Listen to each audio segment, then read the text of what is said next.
Bonjour les Itata et soyez les bienvenus dans votre rendez-vous avec l'actualité. Écoutez ça, aujourd'hui je vous propose de faire un voyage artistique dans l'univers très particulier et bien à lui de Jean-Marc Hunt.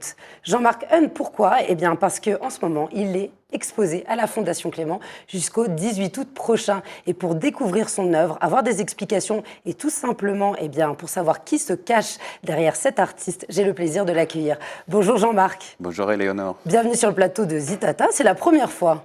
Merci de m'avoir invité. Eh bien, ça va être un plaisir puisqu'on va un petit peu découvrir, là je l'ai annoncé en introduction, ce que vous présentez jusqu'au 18 août à la Fondation Clément. Alors tout d'abord, pour que les Itata puissent vous découvrir, j'aimerais savoir d'où vous venez. Vous êtes né à Strasbourg, vous avez vécu à La Réunion, maintenant en Guadeloupe. Qui se cache derrière? Oui, je suis né à Strasbourg, j'ai vécu à La Réunion. Mon père est guadeloupéen, ma mère est réunionnaise. Ils sont arrivés en France par le Bumidum, ils m'ont eu, voilà. Donc mon père c'est un métis guadeloupéen, américain. Et ma mère, elle est, comment on dit ça, moitié indienne, moitié négresse. Déjà beaucoup de métissage. Voilà, donc à la maison on parlait plusieurs créoles, sans jamais vraiment se comprendre. Alors, comment ça a pu influencer votre art? On va le voir à travers les images. Comment vous pourriez définir ce que vous faites? On voit artiste, plasticien, plein de choses en même temps. Il y a des collages, il y a de la peinture, il y a des installations. Y a-t-il un mot exact pour tout ça? Il y a une sorte de pluralité, une pluralité de possibilités en fait. Pour moi, ça a toujours été intéressant, en tout cas, de travailler les matières, de rencontrer de nouvelles techniques, d'être face aussi à des problématiques justement d'équilibre ou ne serait-ce que de la mathématique des couleurs. Voilà, donc ça crée en fait un éventail de possibilités qui fait que je me sens plus à l'aise lorsque je triture plusieurs choses. Vous testez, et c'est peut-être le mot qui va très bien avec votre processus créatif. Avant de pouvoir vous mettre devant votre toile et avoir les matières, vous avez une thématique à travers l'actualité qui va s'imposer à vous, ou ce sont des choses qui viennent de l'enfance ou un mélange des deux? Il y a un peu de tout ça. Il y a un peu de tout ça. C'est ce qui fait en fait le mélange, ce qui fait la créolité en fait de mon langage artistique et esthétique. C'est cette manière de pouvoir s'envisager dans tous les cas de figure en fait de l'art. L'art, je suis un autodidacte, je l'ai visité de long en large, mais je suis toujours surpris par ce que je suis capable de découvrir, même de faire à travers mes voyages, enfin. Et de produire. Alors, avant de commencer cette émission, vous étiez en train de me confier que exposer à la Fondation Clément, c'est une consécration. Pourquoi?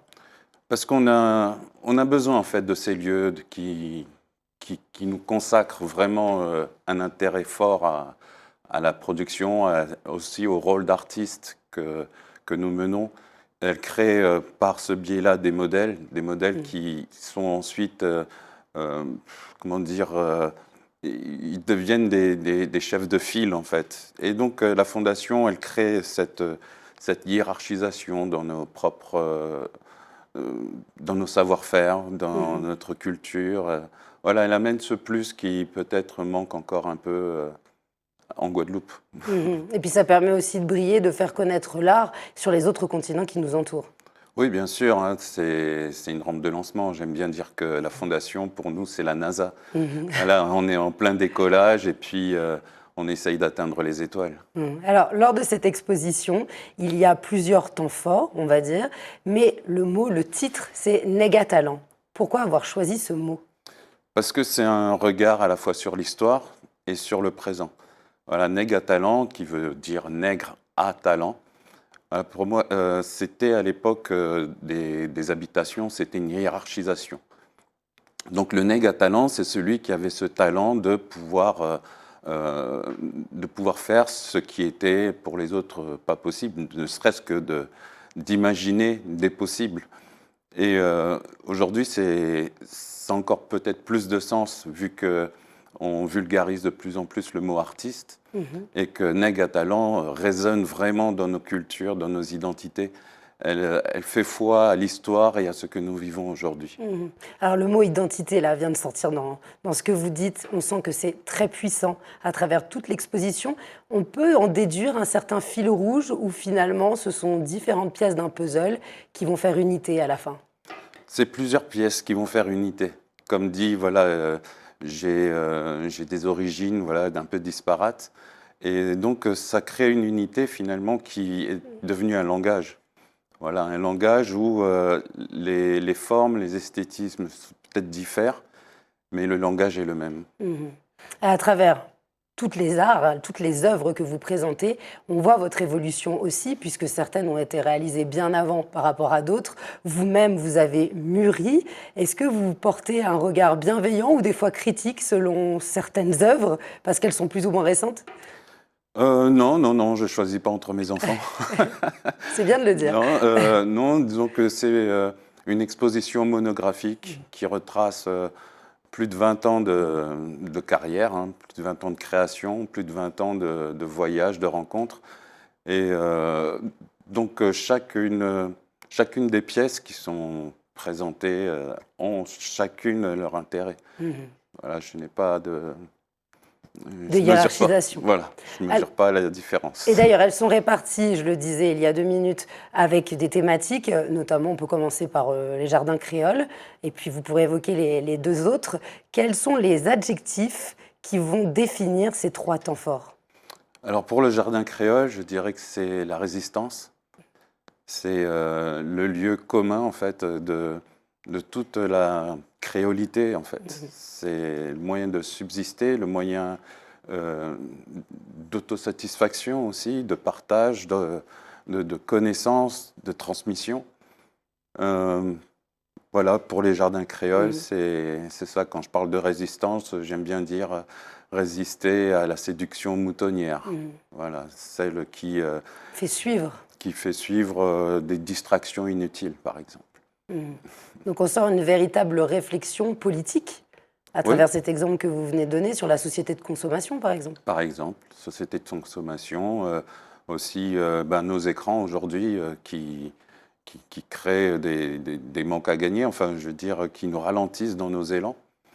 Voilà, et donc, voilà, quand je parle de séduction moutonnière, c'est vraiment tout ça, c'est le travail pour moi de la terre, du jardin créole, il est justement de l'ordre du travail en lui-même. Hein. C'est, voilà, moi je vis dans un jardin créole et on y transpire, hein. On n'est pas assis devant un écran, quoi. Alors ensuite, vous avez Négropolitan Museum. Voilà, Négropolitan Museum, ça c'est dû aussi à ma condition, donc de négropolitain. Pour moi, c'est un prisme pour à la fois regarder ma culture, mon identité, mais aussi le prisme à laquelle je regarde le monde. Voilà, donc ce sont plusieurs sujets que j'aborde, qu'ils soient culturels, identitaires ou simplement visionnaires. Donc le Négropolitan Museum, c'est un ensemble, c'est un musée de souvenirs, de mémoire. C'est voilà, une espèce comment dire, un endroit où je peux vraiment parler à la fois de ma culture, mais aussi des cultures des autres. Donc finalement, c'est exister pour soi-même et aussi à travers les autres, en disant qu'est-ce que l'étranger, avoir une réflexion sur votre identité, se trouver, parce que négropolitain, on pense au mot, hein, Bien sûr. c'est ni de là-bas, ni d'ici, trouver sa place entre ces deux mondes. L'avez-vous trouvé d'ailleurs? Disons que j'aime être cet être universel. Donc ma place, elle est partout là où je me trouve. Et donc voilà, c'est plutôt dans cette vision-là que Négropolitan Museum existe. Ça a du sens lorsque on considère mon histoire et la manière dont aujourd'hui je l'interprète à travers l'histoire d'aujourd'hui. Tout à fait. Alors la troisième section, hein, Négropotis, il y a une bibliothèque, une banque d'images, des mots, il y a des liaisons entre le passé, le présent. Qu'est-ce que vous vouliez montrer au public à travers cette partie-là?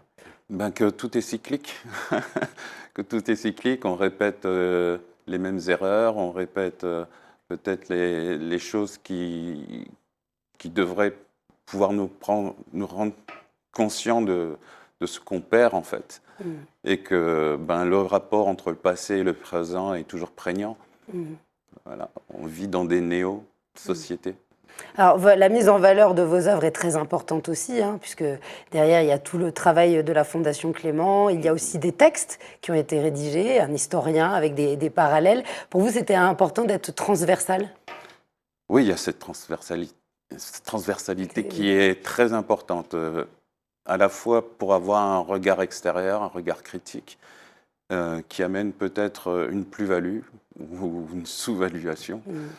Là, il s'agit notamment de Pascal Blanchard, que j'ai rencontré à Marrakech, et qui a tout de suite été séduit par mon travail, et on a pu créer cette transversalité. Ouais, il utilise les mots souvent, hein, je le cite, « Il parle aux morts et aux vivants, il cherche l'invisible et le visible ». Donc on sent que le spectateur attend une certaine magie. Lorsqu'il voit, il y a certes une image, il y a ensuite ce que vous laissez au public à révéler, hein, puisque finalement, une fois que vous livrez, l'œuvre n'est plus la vôtre. Et ce qui dépasse, ce qui vous dépasse, il y a peut-être des interprétations auxquelles vous n'aviez pas pensé. Ah oui, bien sûr, bien sûr. Moi, j'offre une page de couleurs, en fait, dans laquelle chacun va pouvoir s'interpréter. Maintenant, j'essaie quand même de diriger le regardeur, à savoir que la part de l'histoire est assez prégnante dans mon travail, et la manière dont je récupère, la manière dont je transcende la grande histoire, c'est à la fois pour créer de nouvelles perspectives, de nouvelles visions, en fait, de la manière dont on s'interprète aujourd'hui. Ouvrir des portes, des fenêtres. C'est ça. Et puis avoir un meilleur recul sur ce qui s'est passé Voilà. pour appréhender l'avenir. Il y a une sorte de méditation qui est faite au moment où je peins, qui ressemble à une transe entre rêve et réalité. Donc j'arrive à aller dans des profonds intérieurs pour faire ressortir des choses actuelles. Alors qu'est-ce qui vous nourrit? Est-ce que vous regardez beaucoup de films? Est-ce que vous lisez? Est-ce que vous-même, vous allez dans des musées pour voir des artistes que vous aimez? Ou est-ce que c'est vraiment c'est de l'introversion à 100% et ça vient, ça jaillit naturellement? Je pense que c'est tout ça à la fois. C'est tout ça à la fois. C'est vrai que j'aime regarder des bons films. J'aime aller dans les musées, j'aime aller dans les galeries, j'aime aller dans les ateliers, j'aime aller aux concerts. Donc, il y a tout ce qu'on emmagasine, en fait, que la mémoire est capable d'emmagasiner, qui résulte, en fait, dans mon travail. Et puis, il y a des installations, on peut les voir sur les images, hein, des choses autour duquel on peut tourner, on a envie de toucher, mais il ne faut pas, bien évidemment, avec des mots. Il y a aussi des symboles que l'on retrouve dans plusieurs œuvres.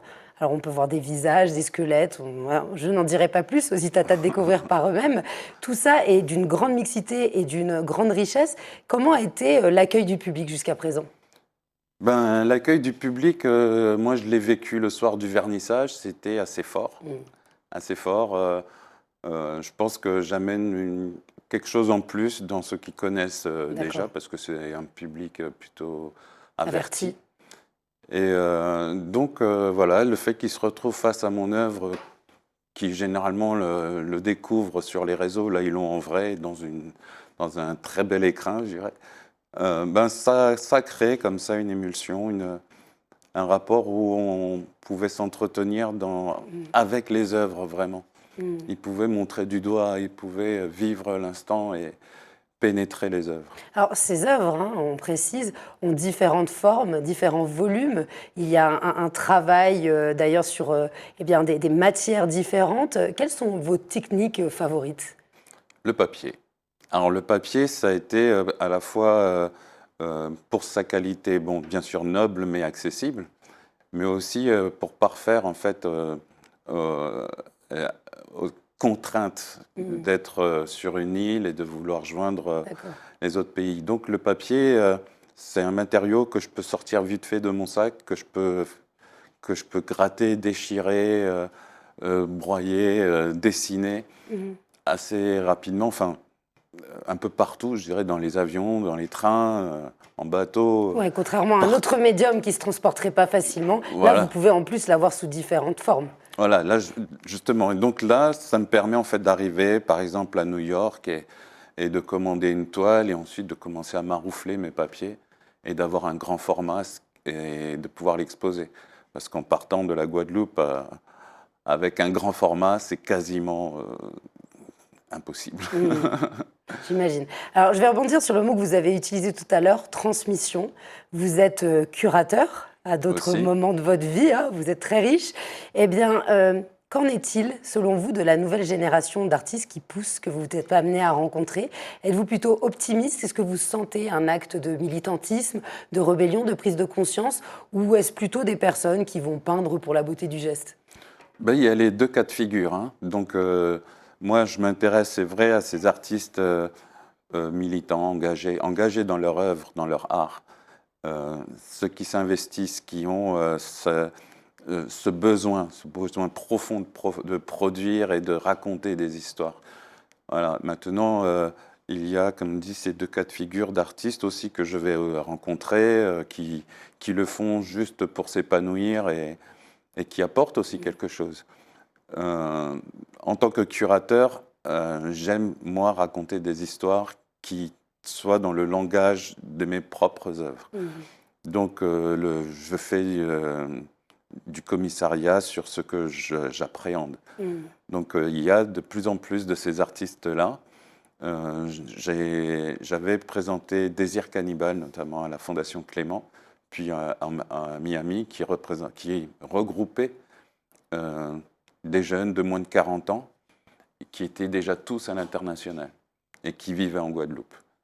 Et donc, c'est pour avoir un œil sur cette richesse, en fait, que nous avons, cette richesse de création, que j'ai pris ce rôle à cœur, celui de commissaire. Un véritable foisonnement. Eh bien, écoutez, on pourra vous suivre, notamment par les réseaux sociaux. Est-ce que vous pourriez indiquer aux Itata s'il y a une adresse particulière web, votre Instagram, comme ça on pourra découvrir vos œuvres en attendant d'aller à la Fondation? Eh ben, tout est à mon nom, Jean-Marc Hunt. Très simple. Voilà, tout simplement, il n'y a pas de... Mais ouais, il suffit même d'aller sur Google, de taper Jean-Marc Hunt, vous allez trouver mon site et vous allez tout trouver, mes différents voyages, mes différentes expositions. Et vous connaître à travers vos différentes expériences. Voilà. Eh bien, merci beaucoup d'avoir été parmi nous. Le temps passe toujours trop vite, c'est comme ça. C'est vrai. Vous êtes le bienvenu, vous êtes ici chez vous. Merci. Je vous souhaite surtout un bon temps, une très belle exposition. On le répète, la date, c'est jusqu'au 18 août prochain. Tout et à puis, pour de nouvelles aventures à la rentrée peut-être, et des actualités. Exactement. Merci Jean-Marc. Merci. Merci les Itata de nous avoir suivis. Et je vous dirai toujours, allez voir les expositions partout sur le territoire de la Martinique. Nous avons énormément de richesses. Je vous dis à très vite pour un prochain Écoutez ça.